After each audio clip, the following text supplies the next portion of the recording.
Hey guys, we're doing a pregame. The Massacre, unfortunately.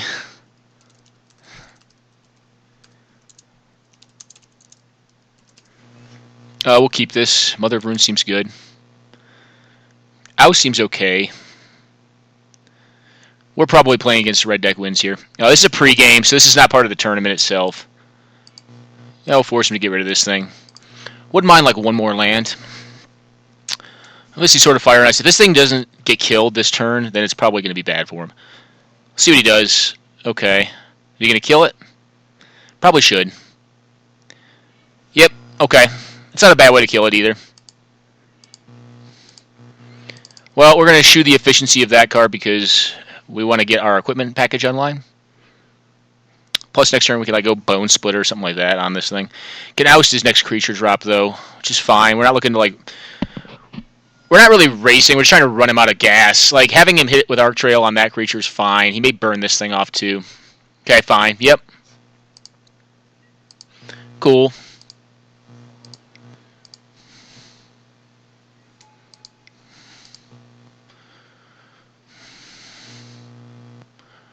We're going to get this thing. Hope to draw land next turn, but we'll protect our champion, which is really just a carrier for our equipment. With the Brave the Elements. So let's see what he does here. Okay, that's fine. That is 100% fine. Land is what we're most hoping for here. I would assume the draw option. I don't even bother looking. Cool. So we'll play this sword out. And we'll attack.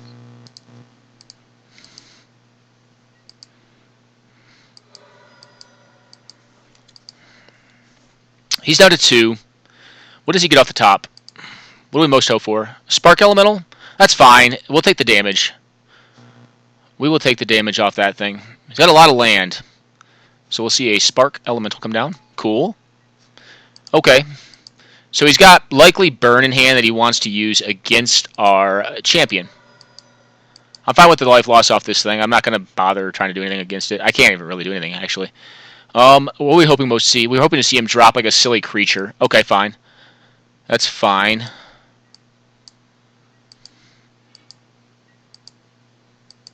Cool. Alright, so the play here is to do this. Let him burn it in response. Yep, got it. Nope, not happening. That's what we were hoping for. Red. Okay. And now I don't feel like it's going to be very easy for him to win here, because we're just going to start beating him up real bad.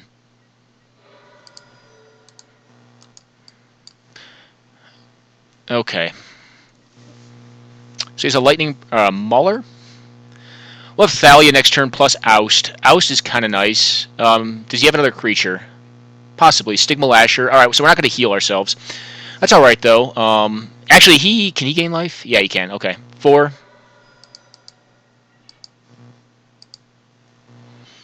Interesting.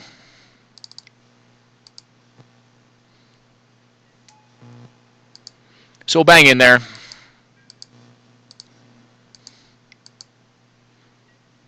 We're not really interested in gaining life here. I think the card we get is this. Yeah, I want to say this.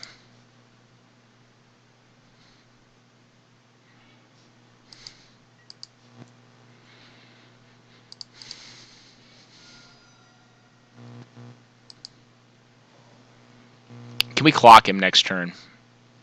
Not quite. Close, though. Let's put this on the Thalia. It's fine. If he has Fire Blast, he can, like, kill it. It's fine. So we are at 10. He draws a Bushwhacker, which is ostensibly pretty decent, but I don't think he has another creature in hand. And he could get 2 damage in off that. Unless he has another creature. If he has another creature, that's very, very good, actually. And he can get us down to, like, 6 or 4. Okay. I'm going to block here. And how I'm going to block is actually right here, because the Wither is actually relevant. The Pro Red is not going to protect it, because it'll still take damage. Okay, well this seems pretty good. Do we go for Sword? No, I don't think we do. I think we just go to Life him. Okay. If he has burn, I'll have to kill the champ here. And we have the Stigma Lasher on the backswing anyways. Now with that resolved, that should be game. So that is 8 plus 2. Yeah, okay, he's dead. There are probably not cards here. Especially with, okay, Benevolent Bodyguard is probably game. Alright, what do we think? I think this card loses utility. I think this one comes in. So this deck is actually pretty highly metaed against red deck wins. So we'll bring in the Silver Knight, we'll bring in the Core Firewalker, we'll bring in the Warmth, we'll bring in the Mark of Asylum, the Absolute Law, and the Burton Forge Tender. What cards don't I like? We're going to be on the draw, so let's get rid of one land. Possibly a Mox Diamond as well. The Walkers still seem good. The Geddon effects seem kind of slow. Yeah, let's cut the Geddon effects. Let's just go aggro. We're going to essentially turn into more of a white weenie deck here. What other cards don't we like? So, like, Porcelain Legionnaire is kind of like randomly nice, but he can burn it off pretty easily. Banisher Priest seems garbo. He doesn't run good enough creatures to invest 3 mana into having myself get blown out by having that thing removed. Maybe, alright, Sugar Daddy went home. Maybe we cut the Weather Wayfarer as well. That's like more of a taxing card. Land tax may just be bad in this matchup as well. Maybe just want another like random 2/2 that like is hard to kill. Let's cut the land tax too, even though it's like vast card advantage. It's weird to cut. Okay, so I think we're boarded. And this deck, like I said, is pretty highly meted to beat red deck wins. Right now, it can vary. Okay, this is okay. It's slow. We're going to keep it, though. He is on the play. Cool. So you have a Goblin Guide. Goblin Guide would be the worst here, because we can't really... Okay, Goblin Guide. Silver Blade's a good comeback from behind card. Let's play this out. Then we'll play the Thalia. Thalia is probably going to get removed. Okay. That seems great. Seems like I can't lose.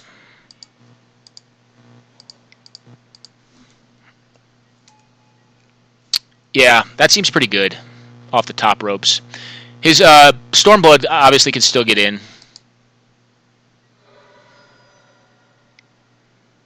Okay.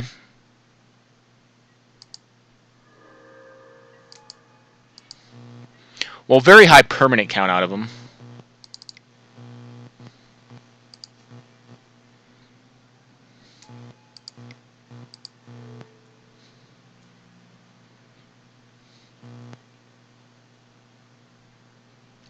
We want to put this on this girl right here. This lady right here. Okay. Nope. Go ahead and cast more of them. Very good start from him, though. Okay, he cycles off a land, gets more land, and has another 3-drop. Or, yeah, probably a 2-drop that he has to pay 3 for. Thalia has a way of doing that. Maybe Searing Blood. Searing Blood would be the worst. Incinerate on the Thalia. Yes. So he'll get in for 6 here. Which is not good.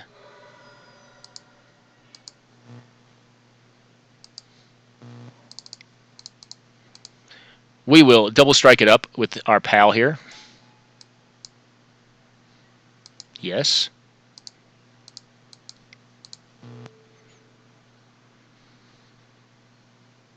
And then we'll put it on this, because if he does have removal... Okay, go ahead.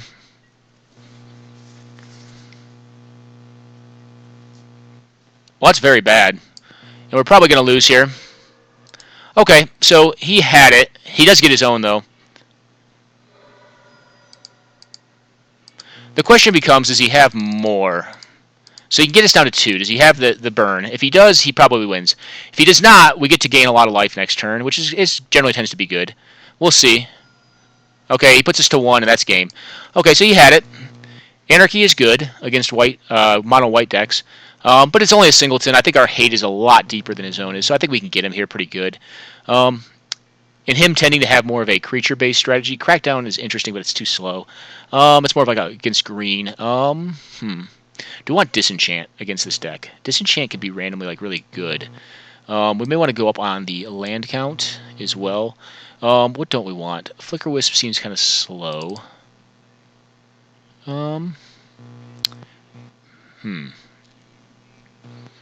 think we'll cut our big drops. You know, I feel like if we're going to win, we don't need like Hero of Bladehold to do it. The Planeswalkers still give us some good range though, and I kind of do want the disenchant so he doesn't like mise us with like a Shrine of Burning Rage or stop our ability to gain life with a card like Everlasting Torment or a Shrine of Burning Rage. So, what do we think? What do we think? Yeah, this is going to be a keeper. Keep. We'll play a turn 1 champion. And next turn we'll play a Mardu War Reaper plus a Steel Shaper's Gift. Okay, that's fine. Or we will not. We'll do this. Into this. Can't gain life off of it, which may be relevant later, but I think we just want to beat the crap out of him as fast as we can. Because next turn we can swing in for 8. Do we block the Falcon Wrath Gorger? I don't think we do, actually. I don't know, it depends. What could he have?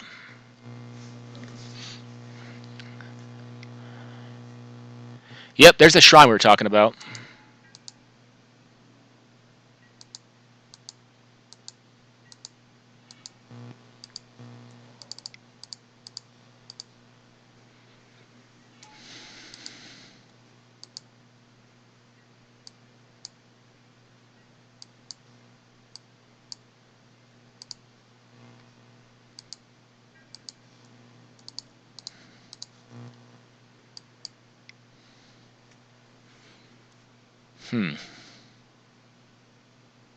He probably blocks the 8 damage. It's fine, though. When red deck wins his blocking... Okay. It's a lot of damage to take. His hand must have something truly special in it. He's probably going to try to kill the Silverblade next turn, but we're going to have a 5/5 plus 2 power. Yeah, it's a lot. He could be hoping to draw an Anarchy draw, which leads me to believe we maybe want to use a Rishadan Port. Yeah, we want to use a Rishadan Port. He's stuck on mana, but he has a strong card. This is going to be like a Searing Blood or... yeah, that's okay. That's probably the best of them, actually. Well, it's not a human, and I want to Rishport him next turn. Let's Soldier the Pantheon him here. And next turn, 5 is a lot. Like, that's a lot to get around, and we have life. We have him on life next turn.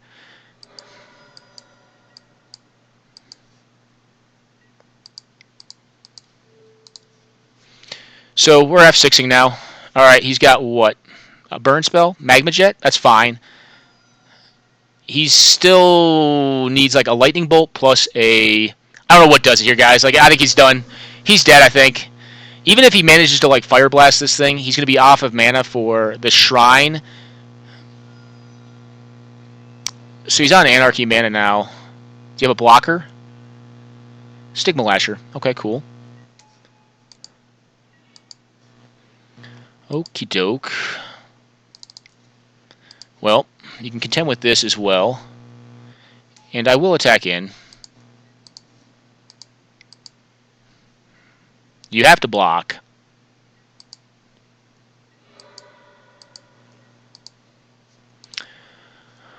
Alright, we'll fetch here. Going to 19.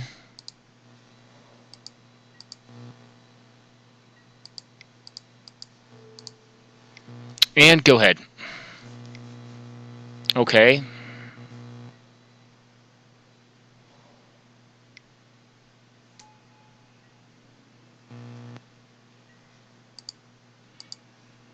Cool.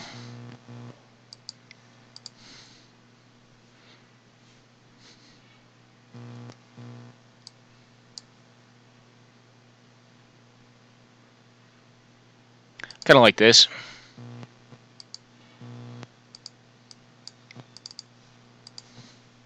You can block it.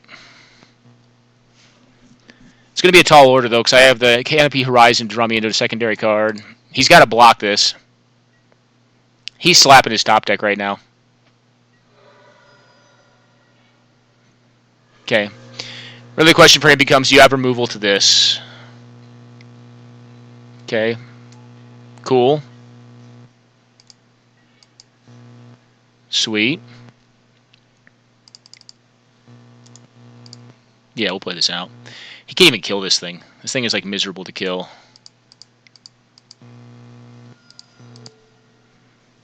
He can burn it off. But he's hell-bent. Yeah, Anarchy doesn't even do it here. Anarchy is actually actively bad.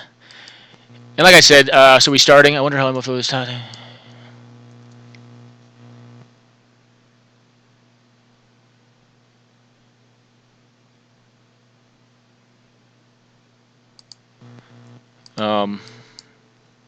No, that's not the right play. Go ahead and get in there.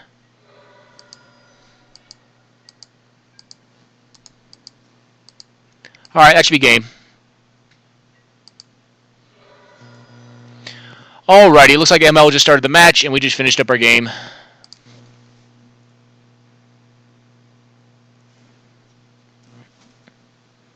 We're going to go on a pause. Hey guys, we're going live. We're waiting for our first game. It may be a little bit because ML is actually ML is our first round opponent pick, and he's actually currently in a tribal invitational. So we're trying to scope out some of the other games. We'll let this one run. Yep. We'll see what these guys are on. Sensei, some sort of mid-range, more than likely. And then I'm assuming White Weenie or Red Deck wins for Emerald. And depending on what I see this first turn, I'll probably be able to tell. Yeah, Sensei's obviously on some sort of like at least 3 color. Mishra's Factory, don't know. Maybe trying to concede or conceal information. Let's look at Goldenlin, and I believe this is going to be. Well, I know what he's on. I know what Pokemon's on. He's on Red Deck wins. Verse evidently Soul Sisters.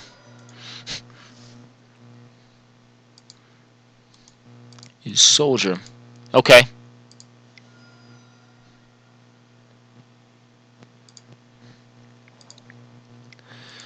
So, which match is bound to be the most interesting? Well, Sensei's on 3 lands. He cast his signature, turn the volume down a bit. He cast his signature 3 visits / Nature's Lore, Portal 3 Kingdom style. We got a creature removed by Searing Blaze down to 16 life, 4 cards in hand to 5 cards in hand. Yeah, she must have mulled really hard. Goldenlin, that is. Banishing Light seems kind of suboptimal against a Rakdos Cackler to me, but he's actually probably stuck on lands. It depends if she was on the play or not. I like Banishing Light more for like a better threat, but that's all you got, I guess, is all you got. Alright. So he's not stuck on lands. Fire Ring Satyr. Okay. Just keeping the aggro up.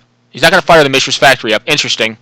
He must have spot removal for a creature. So she's got some sort of Boros deck that has like a Cur Keep just to like randomly like block like things out. It's kind of cool. I guess she's going to do that, or she's going to remove something. We'll see. If she has 1 mana removal, she can do it all. She can kill the factory in response and then block the Fire Drink Satyr. I think the Fire Drink Satyr... I think you'd rather get rid of the Mishra's Factory than the Fire Drink Satyr here. So if you do have the instant speed removal, 1 mana removal, and are still able to block out with the Core Keep, you'd prefer to get the factory here. Okay, yeah, Red Deck wins as well. Yeah, and it's not looking good. Kitchen Finks is not... Kitchen Finks is a good start for Sensei. That's the thing with these Red Deck wins decks. You know, sometimes they run into stuff like this. And you saw a part of our pregame match that we did while we were waiting for the event to start. It's doing very well here, though. And actually, we just played Pokemon, and his deck is relatively quick.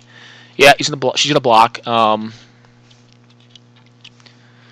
don't know why he skipped the attack with the factory last turn. Skipping the attack with the factory is odd to me. Maybe he wanted to really keep up removal. But it must only be stuff that he can hit a creature with, which would mean it would be like Searing Blood specifically.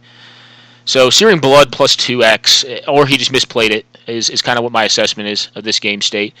Okay, so we have Nature's Lore now, too. He's got both of his signature cards. We saw a Dryad Arbor get burned off here, and a cycling of an Eternal Dragon to get a Plains card. Sensei is down on cards, notably, though, and his Sphinx has been burned off at this point. Likely, it got the second half of the Forked Bolt. Fire up the factory. I think if I'm Sensei, I'm fine with that. Because he's in a high life total. If he's using 2 of his 4 mana to impact the board, or not impact the board, but just do damage, it's okay. But Sensei's got to follow it up with a good threat, like an Obstinate Baloth or a Thrag Tusk. Thrag Tusk is like the signature threat. This is fine. Actually, he replaced the, if I'm not mistaken, replaced the True Name Nemesis with this card.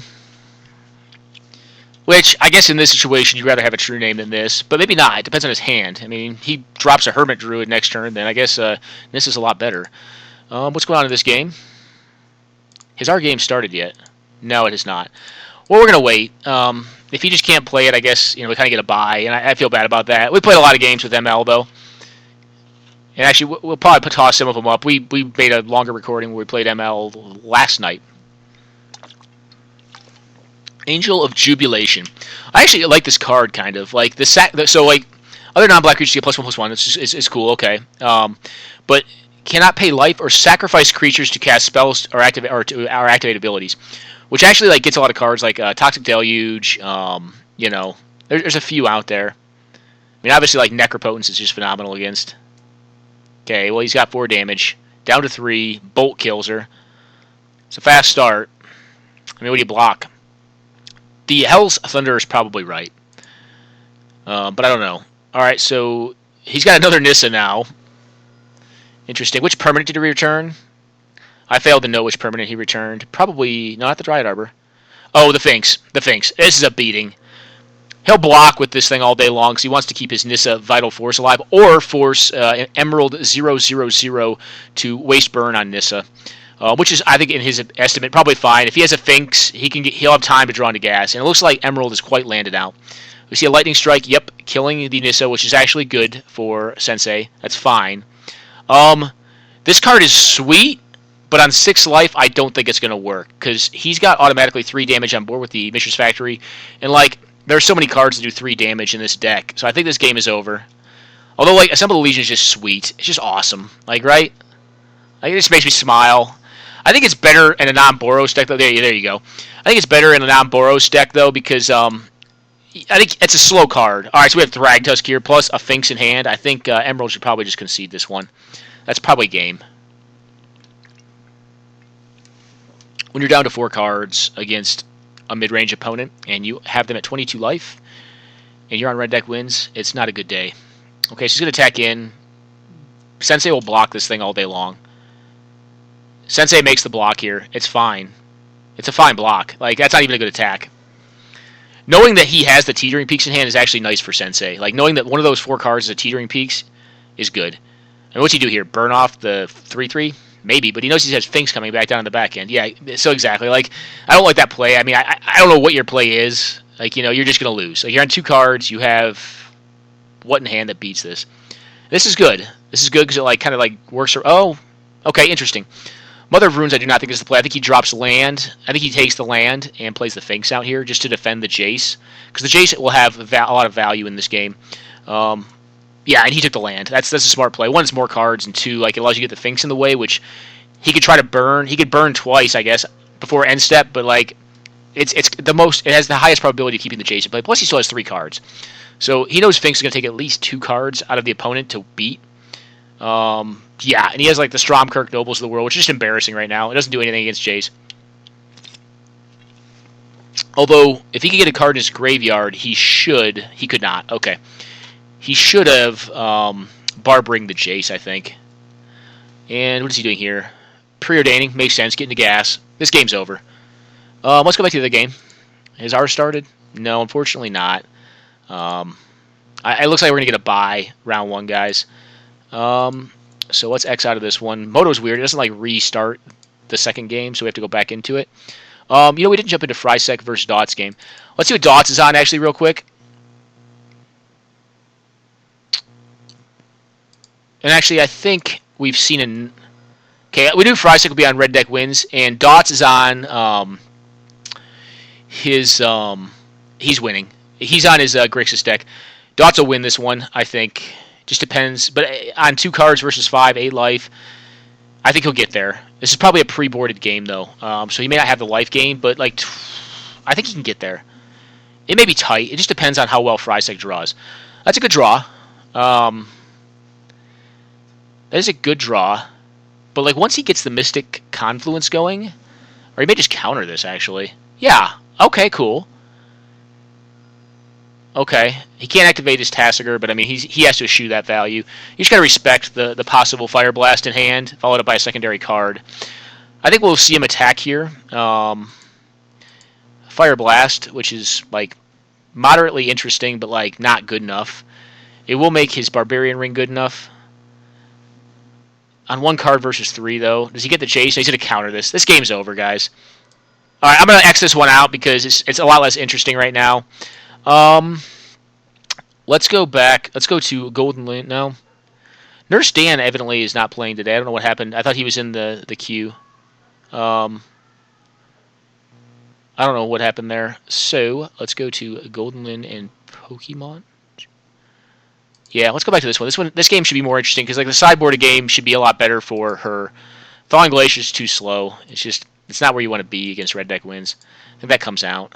That's something you're using. It's really good against control. I still think it's good enough against control. What does he get back here? So what did he face? He got the factory with what? Probably a Wasteland? Yep. Spike, Zealot. So this is the thing with Dot's deck. His deck is actually like a lot... So Grixis tends to be a lot worse versus spell-based versions. Or a lot better against spell-based versions of red deck wins. And a lot worse against like high permanent count like Goblins decks. Actually, I think it is unfavored against like a Goblins deck. Is my opinion on it. Okay, so this is not looking good for her. She is actually thawing here, which is like, meh. She's doing it right, though. She's doing it on his end step. She's getting up on land count. If she plays thaw out here, though, I think she'll get too hopelessly behind to win this. So what do we hope to see her play? Like, what's the best? Like, what beats him? Maybe like a Warmth into a Sphere of Law? That's good. That's a good start, because it just knocks those two creatures out automatically. It's a very good start. It's a card we may wish we had in our board, but we run a creature high deck, a very high creature count. Okay, this game is likely over. He's going to cast a burn spell. Arc Trail. Arc Trail is the spell I am assuming here. Yep. Okay, game. Interesting. And after boards, it's going to become a much tougher matchup for the red deck wins player. I think that was Frysik. J-Rogue? What's going on? Does he leave? Oh, thanks, man. On night shift. Oh, okay. I was inviting Johnny Rogue to come play. He loves this format. Unfortunately, the timing doesn't generally work out for him. That's interesting. I don't know if it's good enough here, though. Like, is it? Like, right now, it's beating the board. She's on 6 cards. Okay, well, we'll see. Now, that land was free off of the Thawing Glaciers. This game looks cool to me. Like, I kind of want to see what happens with this. Like, Sphere of Law is just, like, probably game. Archetype of Courage. This is not the first time I've seen this card in this format. I still don't think it's good, though. She must be running, like, a very enchantment-heavy Boros deck. Which means she probably has ways to tutor him, which means that the estimation of value in cards like Warmth and Sphere of Law go up a lot because she's probably running cards that tutor for enchantments. I mean, I wouldn't be shocked, if she has an Idyllic Tutor. She most certainly has an Enlightened Tutor in the deck. And there's other ways of getting them, too. So this thing is just going to be... okay, everything gains first strike, essentially is what it says. And Pokemon, we know he definitely has... Who is this? Oh. It's the Broom, I'm sorry. I don't know if I know that player. He may be a friend of Pokemon's. His name appears somewhat Cyrillic, which I know Pokemon is from somewhere around east. I think we're going to go ahead and close our game out, guys, soon. I want to leave it open for... And if he still wants to play it, we will. What are these guys up to? Let's see if Emerald was able to get a faster start.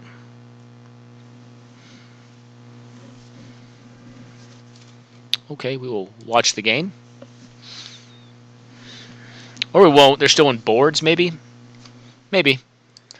Alright, let's go to this game. They have finished boarding. I think Dots' board plan is... He knows his board plan for this matchup. He has a good board against it. Spellskite, 3x Blast package, which includes Flash Flood, Blue Elemental Blast, and Hydroblast. And likely also a Sun Droplet. Those are probably the 3 cards he brought in that I can think of from his deck as I understand it. I actually recently did some work on this deck. Well, I took his deck and manipulated it to make it one of my own. A couple cards I didn't like in it. But I think the deck is pretty cool. So I wanted to give it a shot and did a few things to it, like I said. What do we have over here going on? Okay, so something happened. Probably an incinerate. Yep. Okay. Yeah, incinerate into fetch land. This thing attacked in, died. Well, that's a good card. I don't like this attack. I like leaving one back. I think you leave one back. I could be like too passive with that though. Phyrexian Revoker is interesting. What do you name? The Stone Right? Probably Shrine of Burning Rage. That's like the most detrimental. Stone Right is just like so marginal because like he has to burn off the Precinct Captain plus play a creature that has haste to make it even good here. So I don't know. Let us see. Is this game over? That game must have ended. Emerald must have said, I don't feel like playing this anymore. Yeah, complete. Well, that stinks. It stinks to see that. You should play them out, guys, but I mean, you know, it is what it is. Today is going to be probably a shorter tournament, unfortunately, because ML obviously didn't make it. I'm not going to hold him to the 10-minute rule because he's a good dude, and I'd rather play the match anyway. You know, it feels like it's going to be a short day. Can't block. Cool. Which is fine, because, like, pretty soon... He's down to 9, though. Like, he is down to 9. 3 cards to 7 cards. This is the kind of start that can beat Dots, though, because, like, Hellspark Elemental is uncounterable.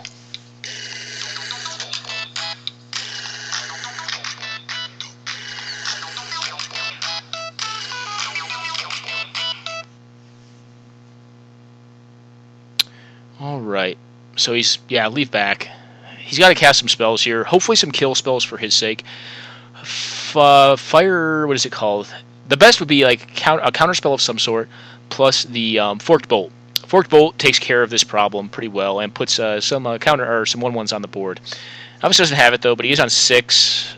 Plays the land out. I think you may want to keep it there unless you have a 4-mana spell, which is dubious to cast in the first place. If he has a creature, we'll see it come out in the beginning. And the only like planeswalking thing that would like be really good against him, okay, would be like Koth. Although this one right here would be good in this other matchup as well for Frysek. It's going to get countered, I think. I think he has to go in assuming that this is his next spell. His next good spell is going to get countered. Alright, so we see this get unearthed, which is like what we kind of said. Like, it can't be countered, and it gives a +1/+0 to the Foundry Street Denizen. But he could be running into a bad attack here if Dots has instant speedway of removing a couple of these creatures. Fire, if he runs Fire and Ice, which I don't think he does main, this could be pretty catastrophic because he could like burn off the Hellspark plus the Goblin or the Foundry Street and block with the token against the other creature. Obviously, Pyromancer himself is not blocking this turn. So he's down to 8. Kolaghan's Command, possibly.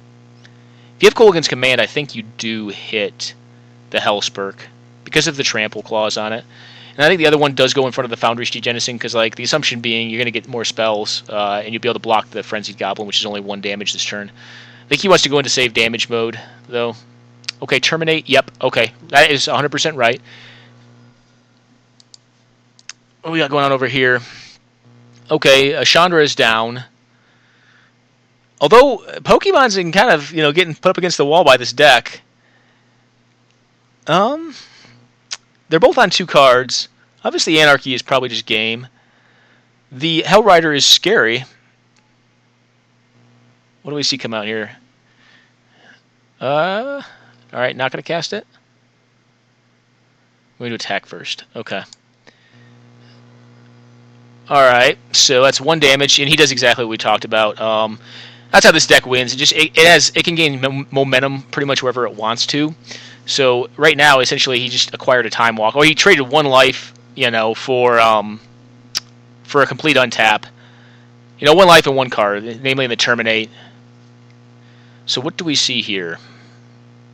Maybe an Inquisition or a Baleful Strix, possibly. No, it's an X spell, I think, or it's Baleful Strix. It's like the most relevant card in those 2 colors I could see right now. No, Tassiger, okay. Okay, that makes sense.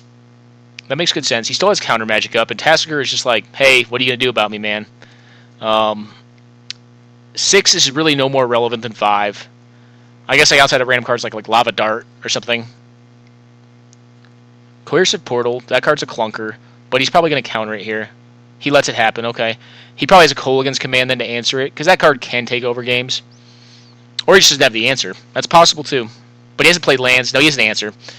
I make the assumption he has an answer. Does he attack in with the Frenzied Goblin, spending his last mana to get through? I don't know.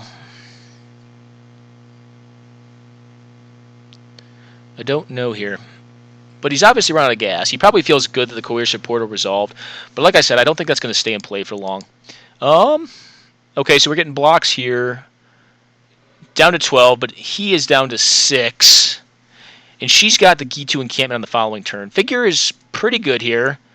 It obviously takes out of play the Anarchy in his deck. I assume that's in his deck. Okie doke. So we see a Ponder. I have a feeling that he has like a Kolaghan's Command. So I don't think you have that resolve. Like Coercive Portal can just be very bad in this matchup if you don't like have a way to stop it, you know? Although, you know, 4/4. I bet he has burn too. I don't know. We'll see. We'll end up seeing here. So he's going to get to draw. Well, I guess I can see either option being viable, but I think draw is what he wants to do. He wants to burn him out over the top. Alright, so she is attacking in. She has... Oh, so we have a Captain of the Watch. That's cool. That's pretty cool. That card is huge. It's a fun card, at least. He can't make the figure big enough to get through. He can block like infinitely, or she can block infinitely against his attackers. Anarchy still just wins the game, probably. Although it does also get figure. Okay, Goldland wins. That's cool. I like that. Goldland definitely plays more casual decks, but I think that it's awesome when you see like a card like Knight of the Watch get in there. Definitely a less competitive card, but like that's sweet. Like I think it's cool. All right, let's go ahead next out of this one. We'll go back in a second. Let's see what's up here with this game. Sorry, guys. It doesn't look like we're going to play our game, unfortunately. I don't know what to do about that either. I don't know if I just like put up a 2-0 result or what, but I'll ask him. I don't want to be rude, And actually, we could probably still play our game fast. Depends on what deck he's on. I'm on, Death and Taxes, as you saw when we played our initial game against Pokemon. Okay. Sensei obviously won his first one. I think his opponent just said, no, I'm not interested in playing this. Okay, so down to 8. But he's on 7 cards. Actually, I think Dots is still favored. Maybe Coercive Portal, maybe not having the counter or not wanting to use the counter on the Coercive Portal was right. Because his opponent's on like a billion lands. His opponent, red deck wins. It feels so terrible when you're on 8 lands and you're like mid-range to mid-range control opponent is on 5 and just beating the crap out of you. Again, the Mind Sparker. Dots has some play experience with this card. I know he does because I played it against him. I had actually forgotten about it until I just rediscovered it in the board of my Goblins deck. It's an interesting card. It's kind of funny. Dots is probably going to let it resolve. If he has red burn, he's going to let it resolve. If he does not, he'll counter it. Or if he has burn and he can kill next turn, he'll probably save it as well. So like, I think what he's thinking through is like he may have like a burst lightning that he can kick next turn to win the game. So he wants to get the blocker out of the way. So he flash freezes here. Against 4 cards, he's thinking, all right, what kills me? He could probably counter 1 to 2 more spells. But Mind Sparker, so the reason he has to do that as well is like Mind Sparker just stops. That's fine right there because it can't block. He still gets to do 4 damage if that blocks. Now, if it's like the 1 mana kick spell that gives it haste, that's bad for him. All right. He also would rather have his opponent tap out this turn. We'll see what happens here. I wonder if he's going to block with the Fire Drink Satyr. He can't make it big enough to kill the Massacre. We'll see. Interesting. We're gonna. I'll leave it open just in case. I'd rather not win from like just a player not being able to show up. That kind of stinks. Let's go back into this game. Boarding, I'm assuming, is done. Okay. Got a Soul's Attendant versus a Figure of Destiny. Goldland notably did mull a bit. She would have been on the draw here. She'll take 2 here. Okay. I don't know. I guess Frysik is looking to like try to burn. What does he have that is for? I don't think Dots can kill this turn now, because he's already played his land. So he passes it back, likely still with 2 counter spells up. He's going to be looking to put a blocker in play, my guess would be. What are Frysex's best draws? Not that. If you have that land, I think you don't play it, because you really want to be on 5 cards, because 5 cards can very easily burn out Dots from his position. But it may just be, I think he probably, does he let him have it? He may. He may. Depends on the counterspell count. He lets him have it. Okay, cool. It's going to be really mana efficiency that I think determines this. If he does end up getting, lucking into the, not bonfire, the fire blast, he could just get him. Alright, Bogart and Ram Gang is mono fair. If he has kill for it, he'll do it next turn. It's really any burn he's looking to get here. Because he probably has kill in his hand, too. When I say kill, I mean, instant speed removal.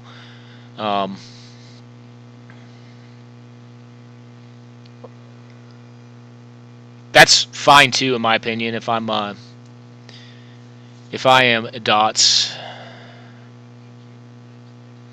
Interesting. So we'll let this get through. Okie doke. And it looks like he's going to kill something. Flash Flood. Okay. It's a very efficient card, so it's nice here. And that may have been what he had earlier when he played the Coercive Portal out. Okie doke. So he has 4 cards, 2 lands. There are cards out there. I don't think he has it, though. No, he does not. Okay. And what Dots is considering is, hey, do I kill this thing on end step, or do I leave my mana available to counter any relevant instant speed spells he has? I think he plays it right. Yep, okay. He plays it right, or he just didn't have it. And he blows that thing up, and then gets in there. And I think that should be game. Yep, okay. Good job, Dots. Good games to both of you. What do we have? This is our game. What do we have going on over here? Well, hard telling. Mardu Scout, cast with dash. I think that's going to get blocked. Oh, wait, no, it can't. Well, yeah, it can. So she's going to take 4 damage down to 10, but he's going to be able to, or she's going to be able to block the 3/1 with one of her gobos.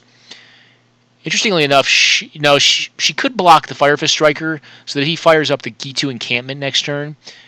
She can block with her remaining creature. He's going to burn it off. Okay. Oh, pump. Okay. I thought he was going to burn the gobble off. I'm like, that's kind of weird. But she's on 3 cards to her 4, 5 now. There are definitely things to get her out of this. And I don't think her position is terrible. It's definitely not untenable.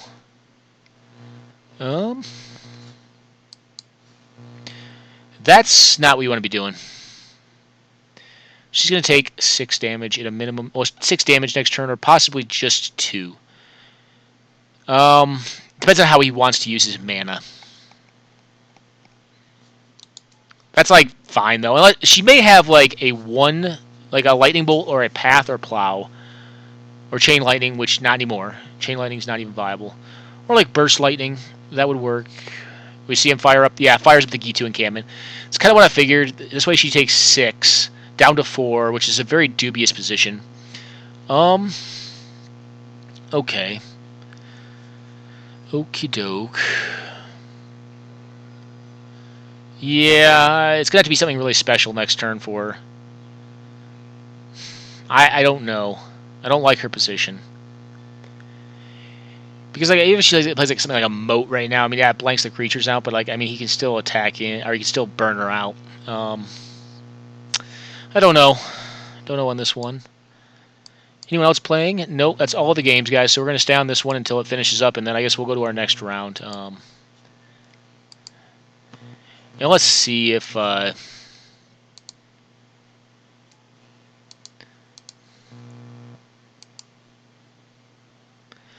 Okay, so yeah, he said he wants to lose the first round in time. Okay. I will report result. I won the match 2-0, which, yuck.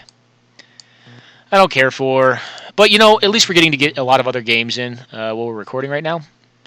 So we'll verify match report. Not a fan, but hey. Alright. That's a game. Okay, so this game is ended, and we will go to the second round of the event. I'm going to go on a quick pause, guys. All right, guys, so we're going to play our round 2 out.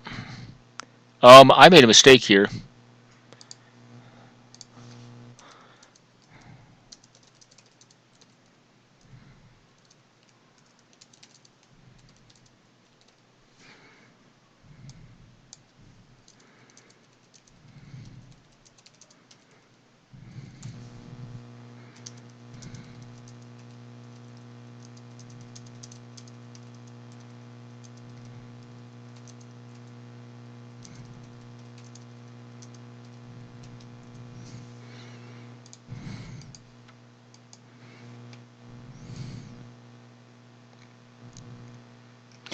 Yeah, we were on like literal death and taxes. Oops. That would have been bad. That was a 60 card deck. Luckily she was cool. That was awkward. Yeah, I apologize to you for that, Golden Lynn. I just saw my hand. I'm like, this is not the deck I submitted today. That could be bad. It should have popped up like, what the heck is this?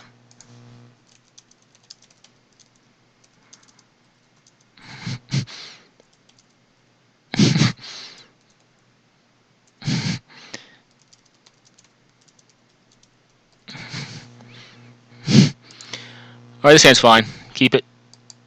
1 drop, 2 drop, 3 drop. On the play, better. We'll see, though. Flicker Wisp is nice because it could disrupt like a problem permanent for us. We'll see what happens. Thawing Glaciers, I am happy to see. When I'm playing Isamarus, well, am I playing Isamarus? Probably not, huh? Okay.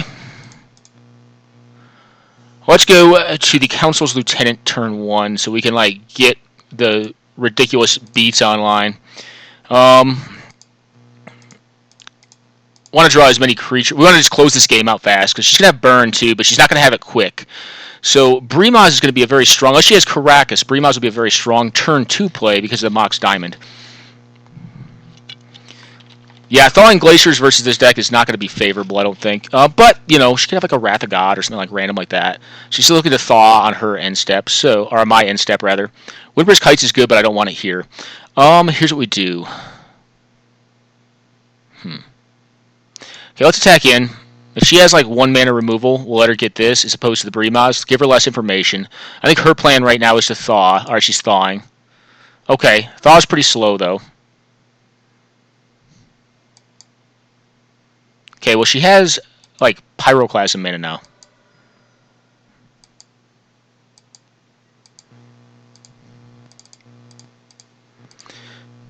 This is going to be a beating if she can't stop it right away. So Thaw goes back to hand. This is what? 8 damage? No, 9 damage next turn? It's half her life total.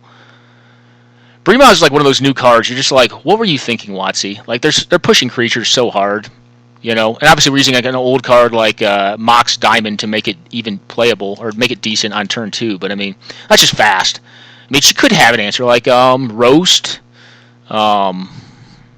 I don't know. Brimaz is a tall order. I mean, it takes like the 1 mana removal, which is like the best removal in the game. Journey to Nowhere. She could play a creature to block it. I'll probably blink it, though. Possibly. We'll see. We'll see. We'll see what we draw to. Alright, so Goblin War Marshal comes out. That's a good blocker. Not against really what we have going on, because she's just going to, like, you know, lose it. Well, that seems good. Next turn, that seems really good. I think what we do here is this. We just play this out, see what we can get. What are we going to sauce? And then we're going to blink the Gobbo.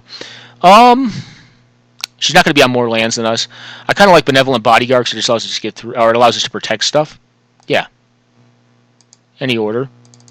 And then what we'll do is this. We'll flicker her token out of the way, which is probably going to be enough. She'll have a blocker in the form of Key 2 Encampment next turn. It's just an overpowering deck when you have a slow start, you know? It's not fair. It really is not. So this will go on the stack first. We'll make our 1-1. Make it so our 1-1 is not favorably blockable by the Mogg War Marshal. So that's 5 damage. Next turn she may be dead. That's a lot. Actually, she probably is if I Gideon and make it Emblem. Although she'll have blockers in play.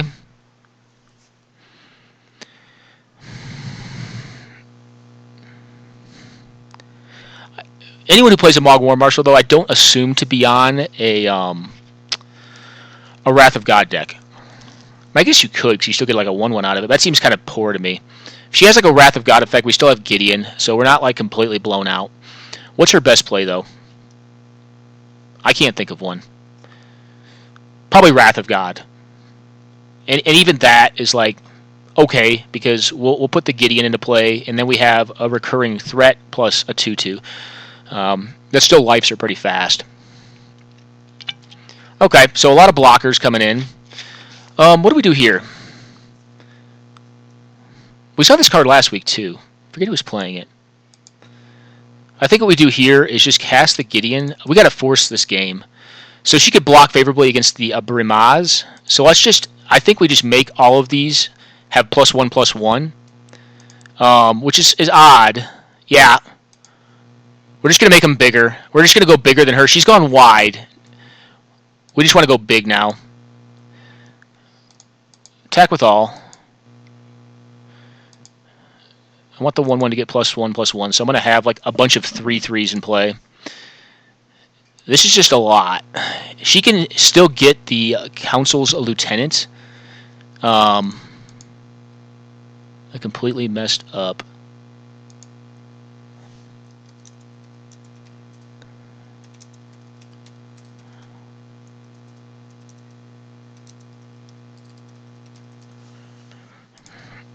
Okay, so she gets one of the cats. I think her best block is probably on the Council's Lieutenant. Yeah, this is no bueno.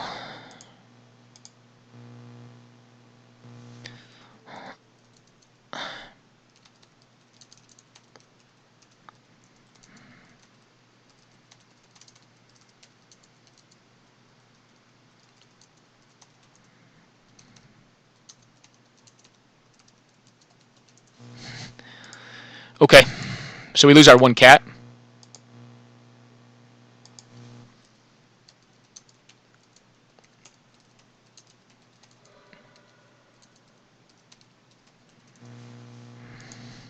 Sorry, guys, we're chatting during this VOD. Part of all this is about community, too, so, I mean, I think that's important. I think it is. No, literal WOG. The only thing that gets her out of this, I think, is Wrath of God. I think that's it. I think we're going to see concession, though, if she doesn't have it.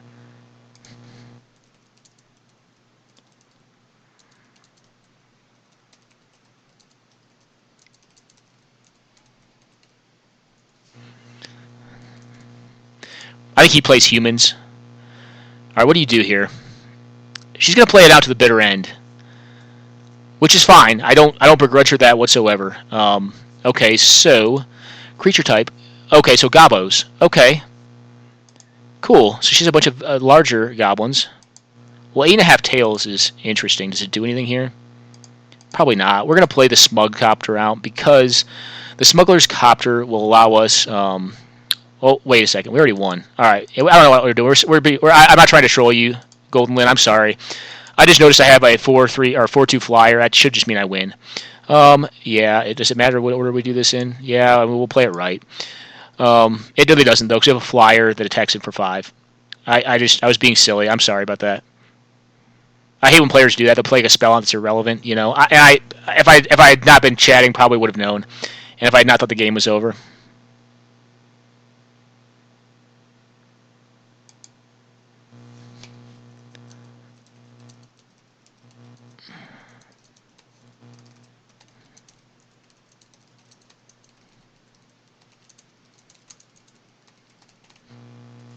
That actually is kind of cool. It's like a gauntlet, essentially. Okay, we got her. I think. That's actually pretty cool. That's a cool way of playing.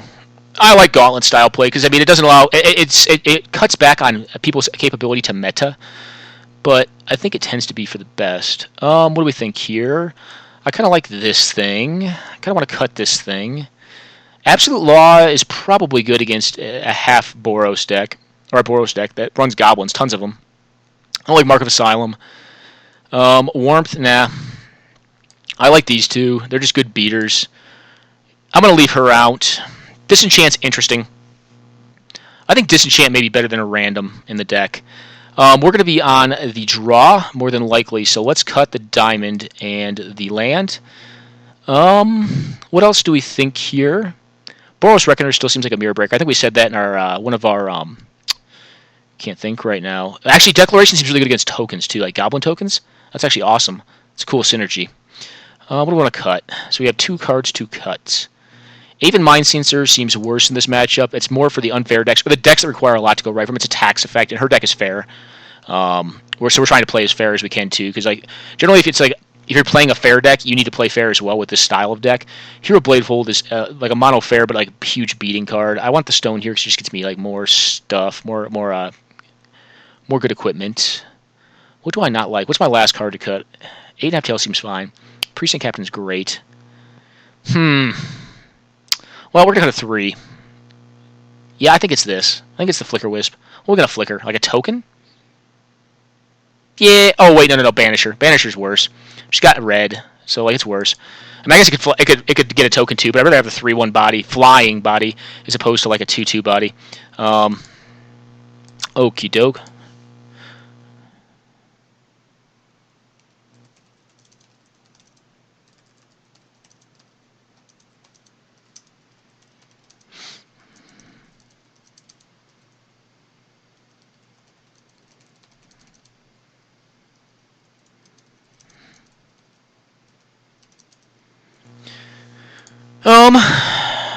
Yeah, we'll keep it. Needs land to go right, but needs land to go right. That's for sure. We're definitely not ghost quartering turn 1 here. Not land. Play this out. We will Swords to Plowshare. So we have a turn 2 play still in the form of Porcelain Legionnaire, which doesn't have like burn or removal. Could be randomly good. I mean, it dies to a lot of things. It dies to like enchantment removal.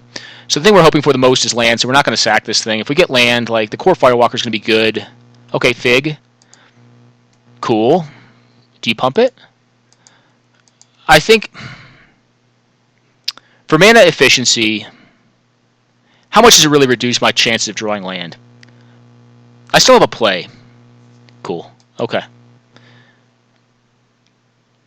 Okay, so we're going to Swords to Plowshares this thing. We would have forced it anyways, I think. I need more land, though. I really hope... Yeah, this is a land-heavy deck, though. I still have 35 in there. That's not poor to draw. I have one in hand, so if I miss... Well, that's a miss. Miss number 1. But we have this thing, so I mean, we're still making our drop. I really want to have it on turn 3, though. Like it's not good for us if we miss on turn 3. Although we could actually randomly like fix our mana with Ghost Quarter, like to put a 2. We'll see what she does here. What does she play? Possibly removal, possibly just like token generation. Okay, Banishing Light. Yeah, do we care about that? Not really. That's fine with us. I mean, like, yeah, she's slowing us down, but she's on 4 cards. Plains. Ugh. Oh, guys. Well, we missed horribly there. Nah. I don't like it, guys. I do not like it. I think... Yes. Plains. I don't like this kind of fixing. It's not good. And I think we go for this. This wins more games on its own. I need to draw land here, though. If I just get land screwed, it's going to be bad. That's obviously one less land in our deck, which is also not good. I mean, it reduces our chances pretty minutely, but it does reduce our chances. If she has removal for this, if she has removal for this, we still need to hit land. So removal is okay. That's fine. So he lost first strike. He has first strike. All right, we miss. That's not good. Do we block? Probably not. Archetype. We're actually just talking kind of a little bit of trash on this card. It's actually good here. It does stop the Precinct. We may just not hit lands, though, which would be bad. Although I don't think we were ill-favored to miss. I don't think we should have expected to miss there. She's hanging back, though. Cool. Okay, so I think what we do here is this. Put this into play. And I think what we do is get the archetype of whatever this thing is. Archetype of courage. Okay. Cool. Step number 1. More land, though. We need the silver blade to get down. And then, honestly, though, like, the cool thing about this hand is that what we can do is this. I can't attack into that thing, obviously. She's going to gain a bunch of life. That's fine. Like, I'm really looking to kind of control the game. The cool thing with the Hollowed Spear and seeing land keep on coming down is actually okay, depending on if she has a threat. If she's just hitting lands every turn and flooding, I think we can eventually get there. But the Hollowed Spear Keeper allows us to come back from behind quite a bit. So we have this thing. Darman. Whenever you're dealt damage, you may create that many 1/1 white soldier creature tokens. Okay. Interesting. Whenever you are dealt damage, you may do that. Okay, interesting. Cool. Cool. Land. What do I want to do here? I think what I want to do is this. Does he get in front of the precinct captain with that? Probably not. And I get to create 1/1s too, right? Yeah? Okay. Here's what we do. This is going to be a little more aggressive. Because we're going to force him to either block this thing or allow us to make the same amount of... Is it that many? Yes. Okay. Actually, we're going to hang back. We're going to look for a way to get rid of that thing. That's actually, like, what, 4 tokens? That's a lot. We're going to hang back, see what she does.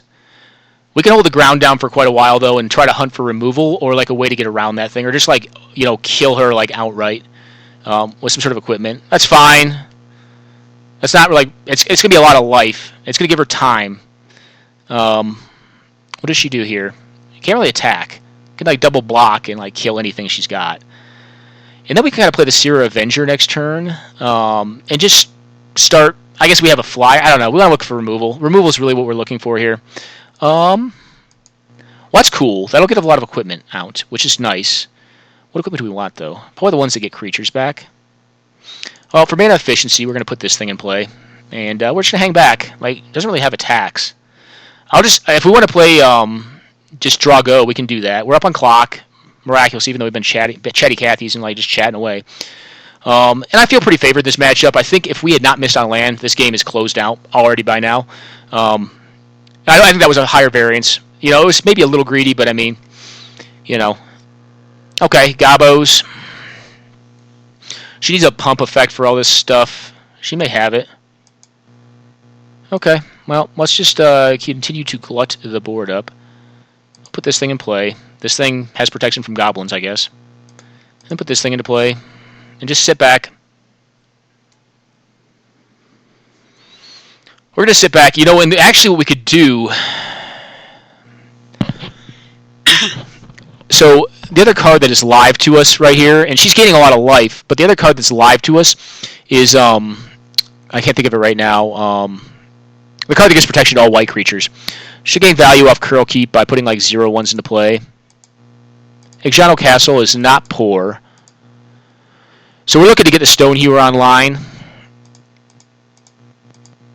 Oh, not that guy. This gal or guy or whatever this is, Spirit.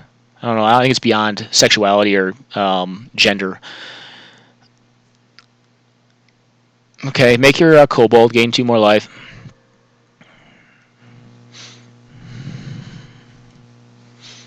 Armageddon would be maybe okay here. I don't know. No, I really want to get the Stone Hewer down. I think we can get around this, though. She's got something else here. Cool. Okay, Flame Tongue Kavu, probably getting the Silverblade Paladin. Yeah, I'll gain some life. Gaining 2 more life. Probably going to get the Silverblade, my guess would be. That thing. Interesting. I don't think that's right. Because I'm not going to attack it to, like, you know, do 3 damage against someone who's gaining, like, 40 life a turn. You know? Well, that is stellar. So, we're going to play this out. Knock out the Darian, I think it is. Darian, yeah. So, we will get that. This is very good. So, who do we attack in with here? I think we attack in with these two. Force her to, like, throw a bunch of nonsense in front of it. Yeah. I kind of like that. And, yeah, let's go with that. We'll just throw this nonsense in there. Yeah, it'll give us more flyers with the Hallowed Spirit Keeper. We'll just start, like, knocking out all of her little, like, incremental advantage she's got with these 1/1s and 0/1 kobolds. So I don't think we're doomed here. I think if we can get out of another land and get Stone here online, and she doesn't get removal for it, it can be very, very good randomly. And she may block some of our stuff here. She may not.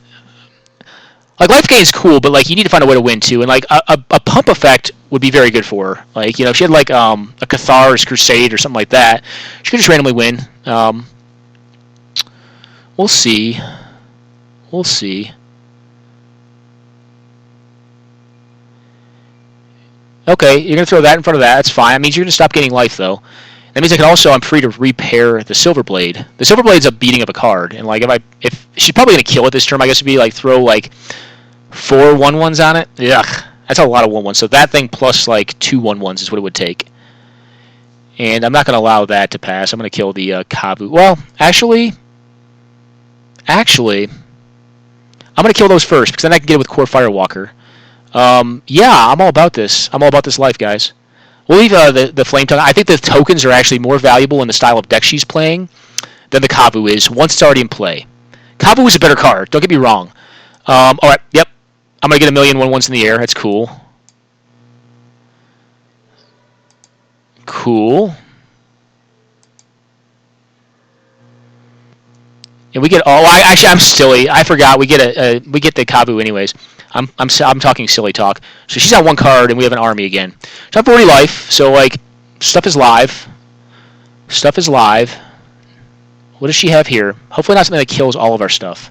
That would be bad. Anarchy. Okay, well, we get our Porcelain Legionnaire back at least, and she gets her Darien back. That's rough, but we're still, like, 1 draw step away. Yeah, I'll gain a life. It's fine. That's an odd card to play in her deck. I guess it works out kind of oddly there. So she gets Durian back. That's fine. Now we're kind of hoping for land.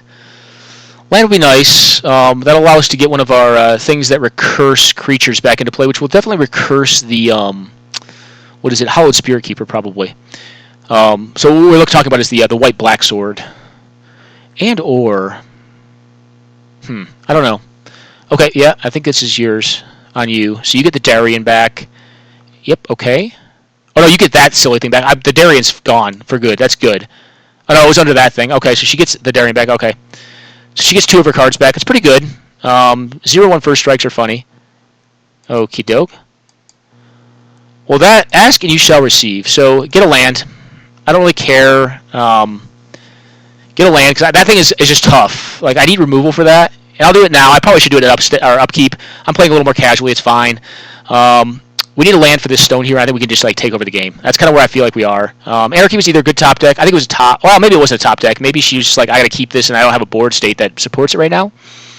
I'm not going to attack with my 3/1 that dies to everything except for her 0/1. She can make another 0/1 here. Probably will. And then we'll get to the Stone Hewer. Stone Hewer actually probably gets sort of Fire and Ice first, actually, to get us into more gas. So we need lands here. Lands are good. Lands are the economy of the game. Okay, what do we have? More 1/1s. Okay, cool. It's interesting, at least. Attack in with your 2/2. Yep, I will take it. I'm not that desperate yet.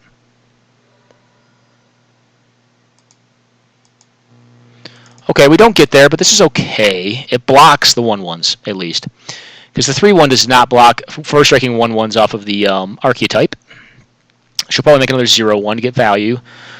Res removal from other things. But Anafenza should be, like, randomly good because, like, we're not going to, unless we can kill the archetype, which we will if we get the Sword of Fire and Ice. The Porcelain Legionnaire goes down a lot in value because First Strike is what makes that card generally pretty good. I mean, 2 mana for a 3/1 is still not bad, but it's just not great either. That's bad. So, we're going to block that. We'll block against that for sure. So, what do we block here? Probably, what does she put it on? I guess is the question. She puts it on that thing. We'll block. Okay. Okie doke. Do we have more? We have Disenchant. Disenchant's in the deck. Disenchant would not be a bad draw here. We definitely don't want her to get through with that thing. Or do we? I don't think so. Well, that seems good. We're going to pump this thing up too.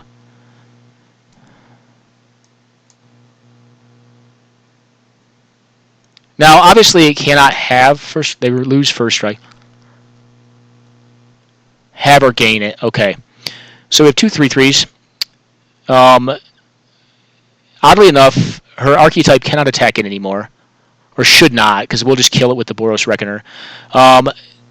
Is dealt damage, deals that much damage, target player creature. So we'll get rid of the archetype if she can't make it. I don't think she can. So we're still on the land draw. Land draw go, you know. Alright, she's getting landed. We need more lands, though. We just need like one more, and it's like, I feel like we're there. And we're not getting there. Alright, Siege Gang is bad, because that means she has the burnout plan. So we also need removal now. This game may be over, but she's at 11 minutes. We're on 17. I think our deck is just infinitely faster than her deck is, and has more internal synergy. So I think we'll be able to get her. What happens here? Let's see the results. She could just burn out. She's going to burn that thing out? Okay.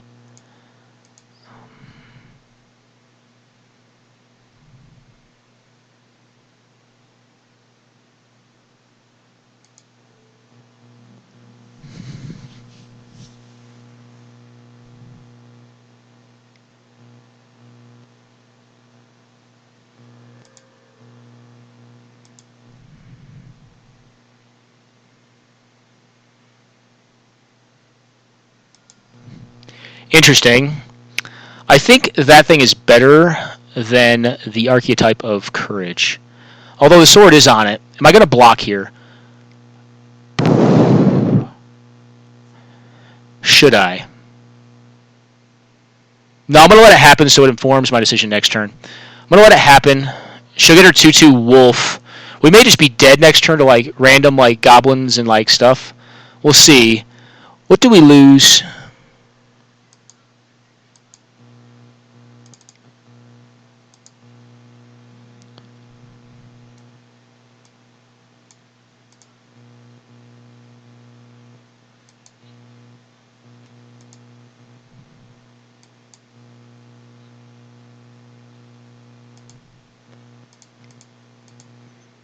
We'll use this trick.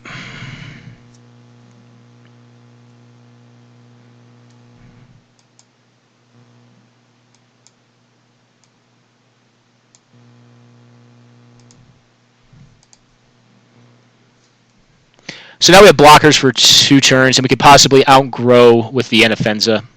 Actually, we can if we hit a land. So we're blocked with the core Skyfisher. The Bone Splitter's out of the deck. Any relevant rule. The Disenchant is not, because we need to take care of that sword.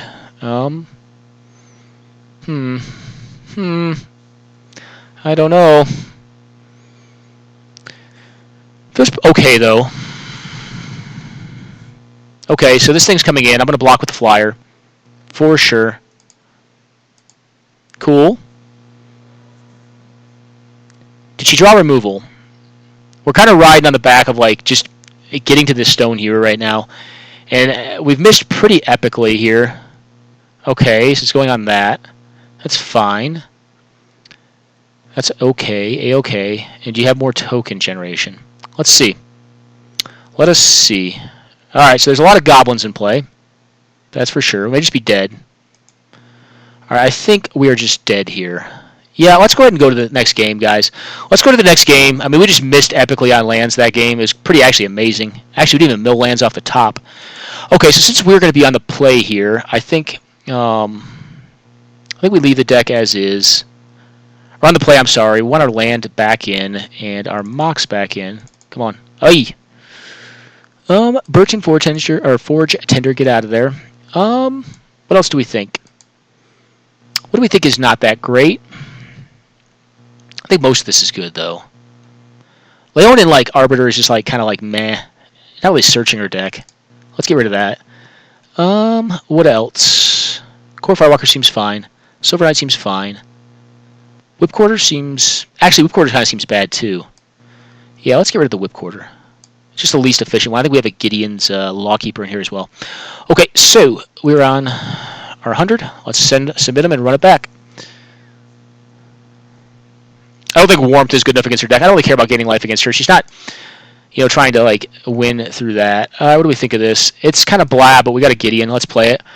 Or we turn 1 Benevolent Bodyguard. It'll be a 2/2 on the following turn. And if we draw Geddon, this is a good draw for Geddon. Let it go. My guess is probably not many turn 1 plays out of her. We'll see, though. She may have, like, a Mother of Runes. Okay, that thing. It's fine.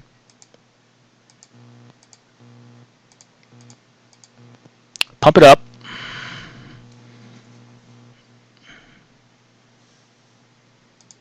I will attack in all day with this thing.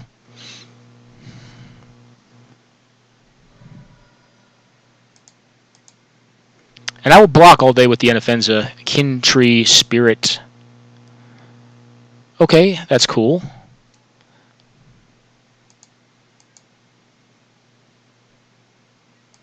Hoping for a creature. Or maybe an equipment, but really creatures is what we need here. We do not need more land. Armageddon is fine. Okay, we're going to hang back here. We will block the Precinct Captain if we can. We're hoping for, like, stone nothing that develops the board here.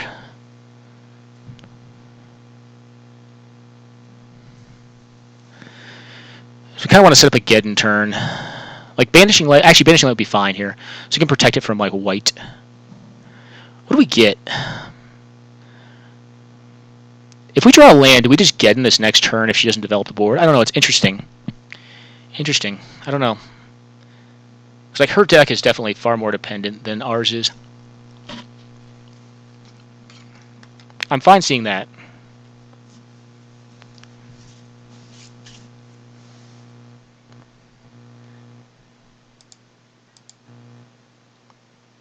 Do you care to attack? Good, madam.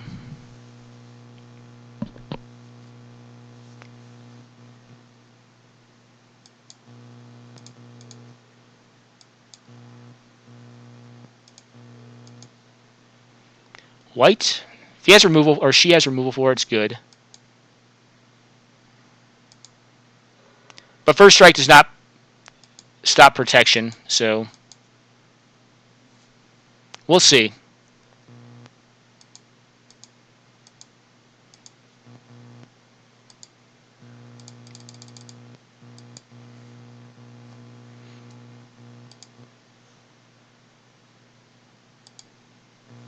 We'll block.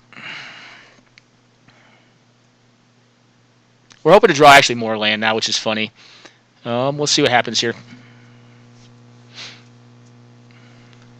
Actually, no, we don't need more land. So we can just Geddon and then put the stones will turn into a land.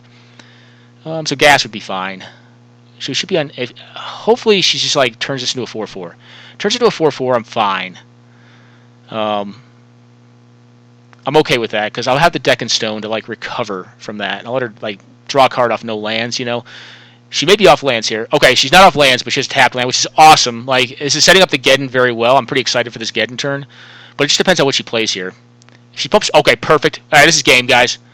We just went wheels up. All right, that's game. I'm sorry, I'm not trying to be like rude to anyone, but yeah, we just got her. Sorry if I'm cheering.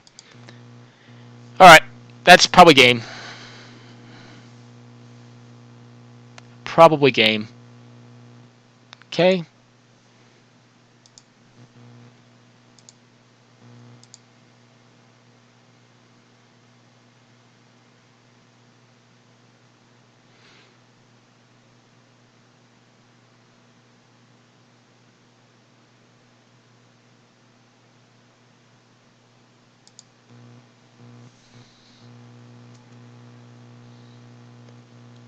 We're fine. We'll just start building these. I thought I considered attacking there.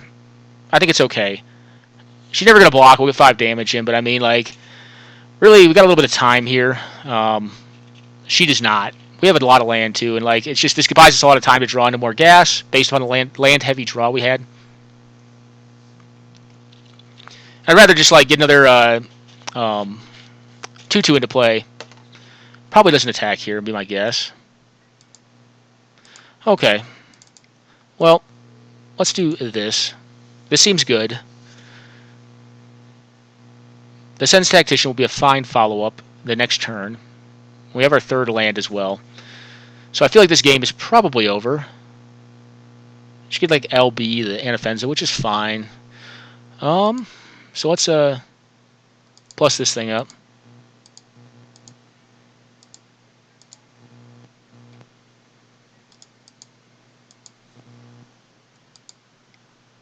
It's a lot of damage.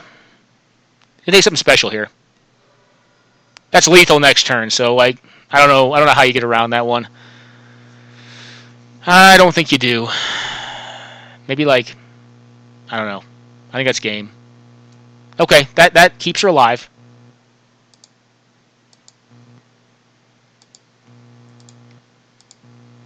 Let's pump the Anafenza. Oh, I'm sorry, pump the Sen's Tactician. She could block the Anafenza. Actually, no, I don't have another play. Let's get in there. Let's force her to block.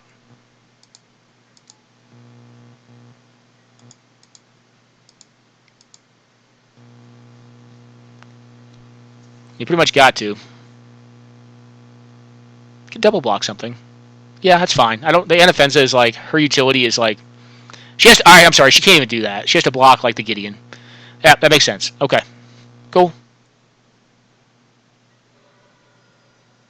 And like I said, it's gonna take a very good top deck or a very like land heavy draw from her or keep from her to get to. Okay, yeah, she's looking for land. She needs to get to anarchy turn. That's game. Okay.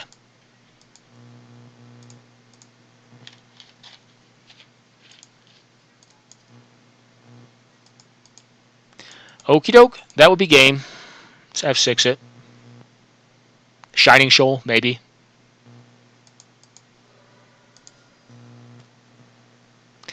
Oh, Moto. Okay, good.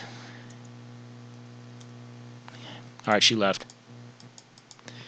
Alright, so report the result. We went 2-1. Submit match report. Verify match report. Cool. Alright, and we're going to go on a pause, guys, or we're going to see what other games are out there still. The games are actually all over. Cool. Hey guys, embarrassingly enough, I think when we paused last, we skipped our last game, so I lost like all of the recording of it, which stinks. And actually, you know what? Let's see if anyone else is still playing, so we can grab their matches. We ended up winning the tournament, I think. So let's catch a few more games. It's just so embarrassing because I just beat Freysick on red deck wins, but I mean I kind of expected to. That matchup I think is favored for us, especially post board. But we won our game one, got a lucky game one, and then beat them up game two.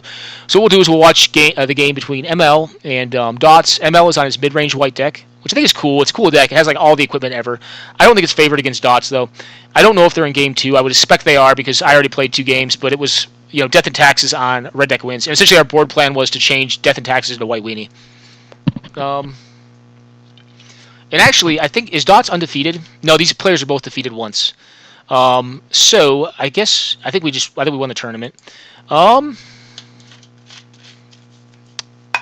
So let's see who competed today. Nurse, if you'd been here, I think I would have given the takes to you, but you just didn't make it, man. I want to give it to someone who played.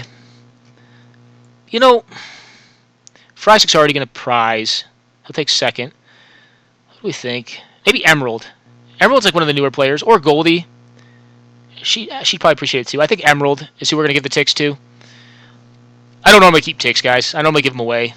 Really, it's just get new players in. I mean, if you haven't tried this format, it's great.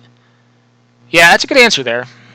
I don't think ML can win this one. We've played a very close to similar matchup where I was on a deck that is within 4 to 5 cards of this, and I didn't feel like I could lose, which sometimes happens. Like, bad pairings happen. If you watch our last recording on Death and Tax, which was the week prior, we just got hammered because we played Selesnya mid-range with Death and Taxes, which is like, the tax effects have no impact on like mono fair cards, like just, and like the death effect or like the 2/2s are just terrible against like green white creatures, just bigger, right? So what do we see here? Path to Exile, that's a start. I mean, he's already up on 5 cards. He obviously has gas in hand and is just hoping to hit land. So I don't know if I like that because you're putting him on land at this point. I guess you got to do it. That's just so many cards he'll see. Yeah, this deck ML is running is very cool. Like, I think it's very cool. But I think if you're going to play white, you need to go like the more aggressive or like the aggressive or like taxi route. Mana Tithe would be awesome there. I just laugh. No one plays around that card. No one plays it in their white decks either. I don't either. It's not very good in the aggressive the Death and Taxes style strategy that I like running white in. So what we'll do is we'll finish watching this game, and then we'll go back to our recording of our match with Frysik. Okay, so Athalia comes down. She's good. You can obviously just bounce her. She's very good, though. If she stops lands, I assume he has a way to deal with it. You know, like a forked bolt, or... I'm sorry, not a forked bolt. Lightning bolt or something like that. I don't know. We'll see. It's just... when his card advantage engine turns on, you're not going to beat this deck. I've played this deck, like I said, within 4 to 5 cards. I've played this exact matchup, and it's just... this is going to be Is It Charm? Oh, Pyroclasm, okay. This is a boarded game, then. Pyroclasm's a board card in this deck. I run the Pyroclasm plus the Whip Flare plus the Massacre plus the Dread of Night.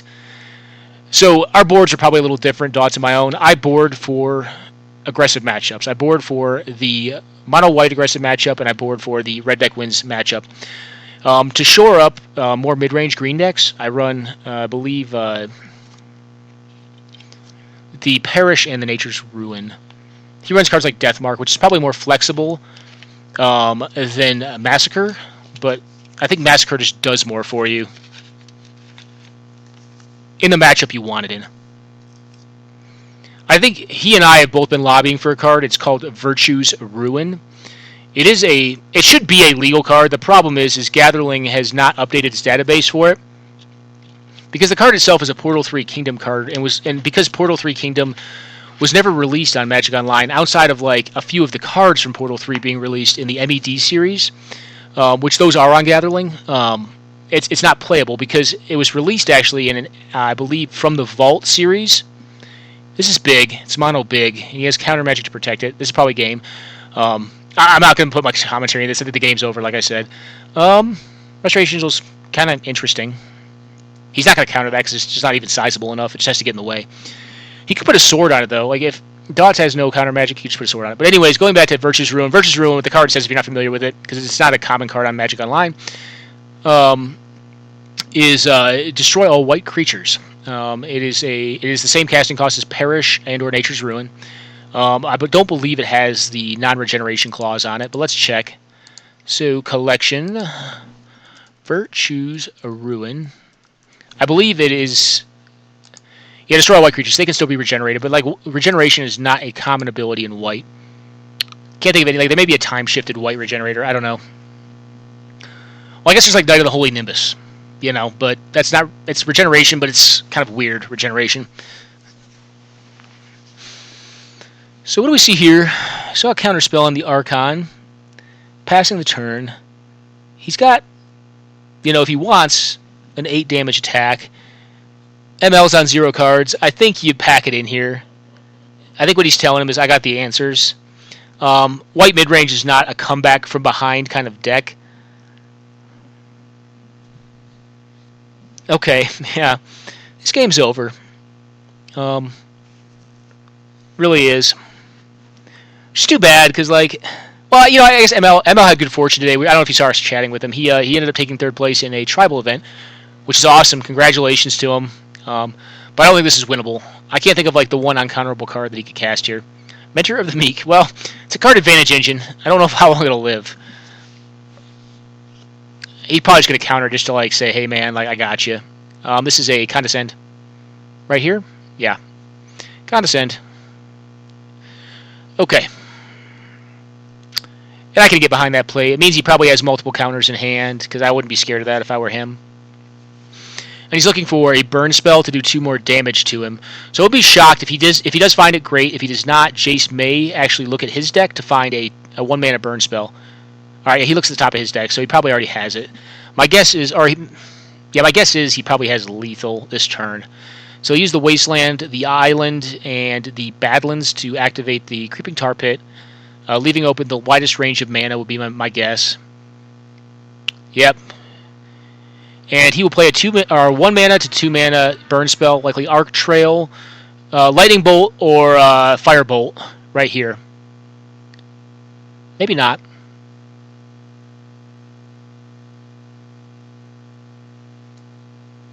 Okay, should have played Threats out.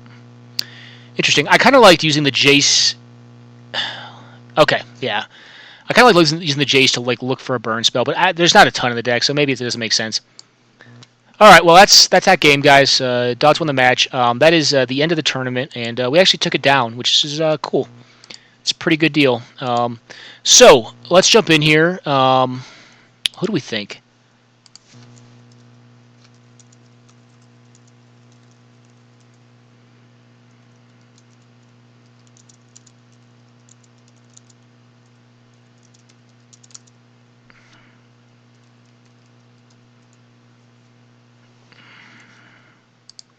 Is Emerald still on?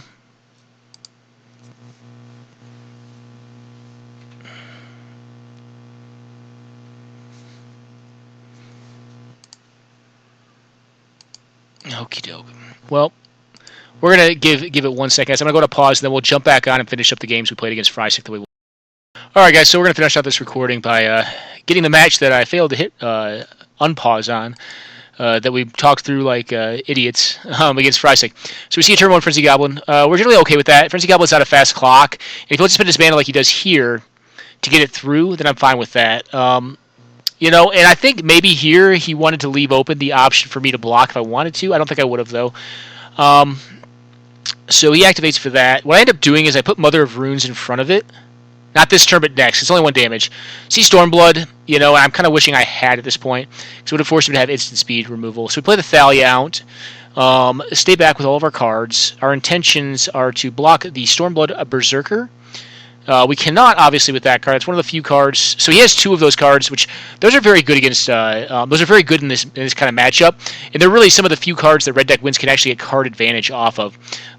So we end up leaving open our 1 mana to our Path to Exile. The Stormblood Berserker should have done on his draw step. So it's an error on our part. Our first error in the game is not doing it on his draw step. We'd rather him draw land, and then if we path him there. I mean, I guess we're like purifying further draws down the road, but not in that game. When I see him char my mother, I'm so happy. Like that 3 mana, 4 damage to a 1/1 is where I want to be. We also forced him to use his mana for the Frenzy Goblin, which does no damage either, so it's just like stellar. We're drawing like champions, though. We have a Swords to Plowshares here. We want to watch him activate his mana, and then we will Swords to Plowshares the Phoenix. Really, we're just looking for land so we can get the Elspeth down, put a 1/1 in play, attack with our flyer. Force him to have removal here. That's a very strong card. It's funny because like when I was actually commenting on this game, well, in real person, like an idiot sitting here talking to myself without the record button on, I actually like called this card out. And I don't know if you do this every once in a while. Like you just say, "What's my best top?" And it was like this or the Declaration Stone. Were the best that I could get. And I draw this thing, and I'm like, sometimes you just got to call the shot, you know? You probably don't believe me, but I did call this shot, and it was hilarious that my deck gave it to me. This deck loves me. So we get this thing, which I think is a mirror breaker. I think it's very good in the mirror. It's hard to block. You don't want to block it.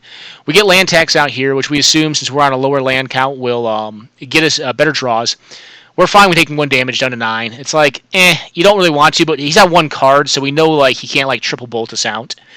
So we get our lands here. I believe we draw a Declaration Stone, the other card that we kind of wanted the turn prior. We deck and stone this thing just to force him to use it. He uses it on the Inoffensive. We're fine with that.